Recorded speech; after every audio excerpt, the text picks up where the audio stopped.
दोस्तों, जब भी टाटा का नाम सामने आता है तो रोजमर्रा की लाइफ में यूज करने वाली छोटी से लेकर बड़ी चीजों तक हमें टाटा कंपनी से जुड़े होने का एहसास दिलाता है। जहां आपको कई सारी ऐसी चीज देखने को मिलेगी जो टाटा से जुड़ी हुई होती है। पर आज हम जानने वाले हैं कि टाटा कंपनी बाइक क्यों नहीं बनाती है, क्योंकि दोस्तों टाटा कंपनी की बहुत सी ऐसी गाड़ी है जो 4 व्हीलर से लेकर सारे बड़े बड़े ट्रक से लेकर कंटेनर से लेकर बहुत सारी गाड़ियां बनाती है। लेकिन टाटा कंपनी बाइक क्यों नहीं बनाती है? तो आइए जानते हैं टाटा कंपनी बाइक क्यों नहीं बनाती और इसके पीछे का कारण क्या है कि इतनी बड़ी कंपनी 2 व्हीलर गाड़ियां आखिर क्यों नहीं बनाती। तो जानने के लिए बने रहिए हमारे साथ वीडियो के एंड तक। दोस्तों, सबसे पहला सवाल कि आखिर टाटा मोटर्स कंपनी मोटरसाइकिल और स्कूटर क्यों नहीं बनाती। भारतीय बाजार के साथ साथ वैश्विक बाजार में अच्छा खासा नाम रखने वाली टाटा मोटर्स निसंदेह एक बेहद बड़ी कंपनी है। साथ ही टाटा ग्रुप ऑफ इंडस्ट्रीज की 30 कंपनियों में से टाटा मोटर्स एक बड़ा नाम है। लेकिन फिर भी अकेली टाटा मोटर्स इतनी बड़ी यूनिट नहीं है कि होंडा, पोर्श, BMW या मर्सिडीज जैसी दिग्गज कंपनियों के समान 4 पहिया और 2 पहिया व्हीकल ग्रेड को संभाल सके, क्योंकि इसके लिए बहुत बड़ी मात्रा में निवेश और एक्सपर्टीज की आवश्यकता होती है। वैसे भी टाटा मोटर्स को नई गाड़ियों के साथ पुराना अनुभव कुछ अच्छा नहीं रहा है। हालांकि टाटा समूह पहले हैवी व्हीकल्स श्रेणी में सफलतम प्रतिभागी था, परंतु लाइट मोटरयान श्रेणी में हाथ आजमाते हुए टाटा समूह के हाथ कई बार जल चुके हैं। सबसे ताजा घाव नैनो ने दिया है, जो कि टाटा समूह के लिए एक बड़ा भारी इन्वेस्टमेंट रहा और उसके बाद एक बड़ा घाटा साबित हुआ। अपने कठोर व्यावसायिक नियमों के कारण भी टाटा ग्रुप ने कभी 2 पहिया वाहनों में हाथ आजमाने का सोचा भी नहीं है। टाटा ग्रुप का मानना है कि 2 पहिया वाहन या स्कूटर दुनिया में सबसे असुरक्षित सवारी है। वे हमेशा अपनी कारों को भी सबसे सुरक्षित बनाने की कोशिश करते रहते हैं और जमशेद जी टाटा की विरासत को आगे बढ़ाते हुए रतन टाटा जी भी देश को 2 पहिया वाहन जैसी असुरक्षित सवारी नहीं देना चाहते हैं। इस बारे में एक कहानी प्रचलित है कि एक बार रतन टाटा जी अपनी कार से कहीं जा रहे थे। काफी बारिश हो रही थी और तभी उन्होंने देखा कि एक आदमी उस बारिश में मोटरसाइकिल पर चला आ रहा है। उस आदमी के साथ उसके बीवी बच्चे भी थे। कुल 4 सवारियां एक बाइक पर थी। थोड़ा आगे जाकर जल भराव के कारण उस व्यक्ति का संतुलन बिगड़ गया और मोटरसाइकिल पर बैठे चारों व्यक्ति गिर गए। सभी को बहुत अधिक चोटें आई थी। ये देखकर रतन टाटा जी को बहुत दुख हुआ कि लोगों को बाइक का एक सस्ता और अपेक्षाकृत सुरक्षित विकल्प दिया जाएगा। उसके बाद ही उनके दिमाग में लखटकिया कार नैनो का आइडिया सूझा। हालांकि जानकार मानते हैं कि नैनो वास्तव में एक सफल गाड़ी थी, परंतु कंपनी द्वारा उसे लोअर इनकम ग्रुप की सवारी की तरह एडवर्टाइज किया गया, जिसकी वजह से लोगों के बीच उसकी एक नकारात्मक छवि बनी। हालांकि बाद में कंपनी ने नैनो को युवाओं को ध्यान में रख उसमें जरूरी फेरबदल करके फिर से उसे युवाओं के बीच लोकप्रिय बनाने की कोशिश की, परंतु तब तक काफी देर हो चुकी थी और लोकप्रिय बनाने के लिए इतने सारे फीचर्स जोड़ने के कारण नैनो की कीमत भी काफी बढ़ गई थी।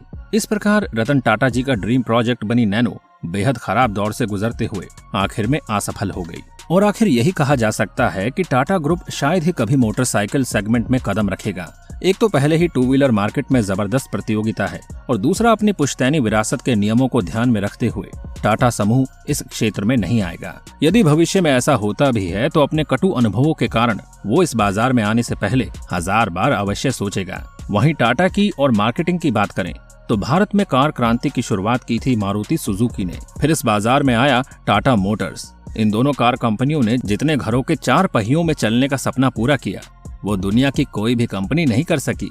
आज भारत दुनिया में कारों के सबसे बड़े बाजारों में से एक है। भारत में दुनिया की सबसे महंगी कारें हैं तो सबसे सस्ती भी। इसी कड़ी में एक क्रांति की तरह थी टाटा नैनो, जिसे हर भारतीय घर में पहुंचाने का सपना देखा था रतन टाटा जी ने। उन्होंने अब बताया कि क्यों टाटा नैनो की कीमत इतनी कम रखी गई थी कि इसे आम आदमी भी खरीद सके और क्यों उन्होंने इसे आम आदमी की कार के तौर पर लॉन्च किया था। भारत एक विकासशील देश है। विकसित देशों की तुलना में क्रय शक्ति भारत में कम मानी जाती है।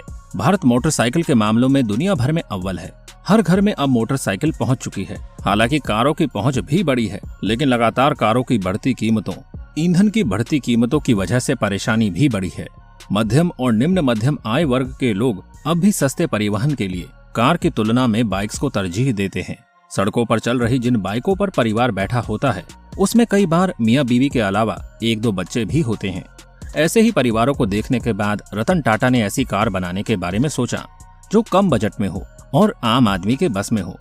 उसकी कीमत मोटरसाइकिल के आसपास हो, इस बीच रतन टाटा ने इंस्टाग्राम पर एक पोस्ट साझा किया है जिसमें उन्होंने बताया कि आखिर क्यों उन्होंने नैनो के लिए बड़ा निवेश किया। उन्होंने लिखा है कि भारतीय परिवारों को एक ही 2 पहिया वाहन में 3 और कभी कभी इससे भी अधिक लोगों के साथ देखा। वे खतरनाक फिसलन भरी सड़कों पर चले गए। फिर उन्होंने बताया कि कैसे वो इसे बदलना चाहते हैं और 2 व्हीलर को सुरक्षित बनाना चाहते हैं। हालांकि उन्होंने इसके बजाय एक कार लॉन्च करने का फैसला किया। बता दें कि टाटा नैनो को साल 2008 में महज 1 लाख रुपए की चौंकाने वाली कीमत पर लॉन्च किया गया था। कंपनी को अपने उत्पाद पर भरोसा था और उसने हर साल लगभग 2.5 लाख यूनिट बेचने की योजना बनाई थी। हालांकि ऐसा नहीं हो सका और अगले 10 सालों तक नैनो का उत्पादन जारी रहा, फिर उसे बंद कर दिया गया। साथ ही हम आपको ये भी जानकारी दे दें कि टाटा मोटर्स टाटा ग्रुप्स का एक हिस्सा है जिसे 1945 में स्थापित किया गया था।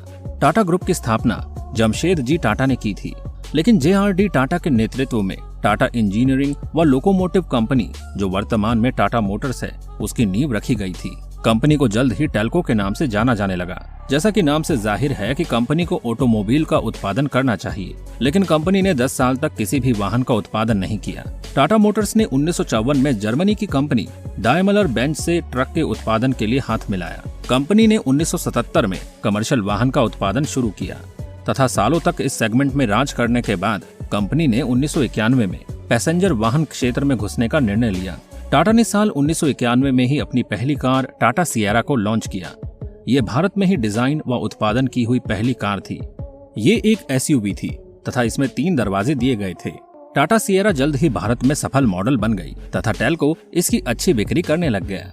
कंपनी ने एक नया प्लांट भी स्थापित कर लिया व ये देश की ऑटोमोबाइल इंडस्ट्री के लिए बहुत ही क्रांतिकारी था। टाटा मोटर्स ने 2006 में मार्को पोलो के साथ करार कर बसें बनानी शुरू कर दी तथा इसके बाद फोर्ड से बड़ी साझेदारी करके जैगवार व लैंड रोवर का उत्पादन संभालने लग गई थी। कुछ समय बाद रतन टाटा के नेतृत्व में कंपनी ने दुनिया की सबसे सस्ती कार टाटा नैनो को लेकर आई। इसे करीब 1 लाख रुपए की शुरुआती कीमत पर लाया गया था। शुरू में थोड़ी लोकप्रियता के बाद ये मॉडल असफल हो गया। टाटा मोटर्स वर्तमान में भारत के सबसे बड़े वाहन निर्माता कंपनी में से एक है। कंपनी की दुनिया भर में 66,000 से अधिक कर्मचारी हैं। कंपनी सालों से ऑटोमोबाइल इंडस्ट्री में बनी हुई है, जिस वजह से टाटा मोटर्स भारतीय बाजार में बहुत ही मायने रखती है।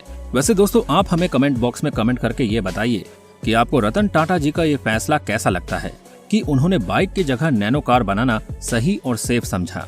लोगों ने तब भी उनके टाटा नैनो के प्रति काफी नेगेटिविटी फैलाई। आज भी रतन टाटा अपनी कंपनी को लोगों की भलाई के तौर पर इस्तेमाल करते हैं, न कि अपने बिजनेस के तौर पर। तभी तो उन्होंने फर्श से अर्श तक की सफलता हासिल की। आप इस बारे में क्या कहना चाहेंगे? अपनी राय हमारे साथ जरूर शेयर कीजिएगा। तो मिलते हैं आपसे अगली वीडियो में। तब तक अपना ध्यान रखिए। Bye bye.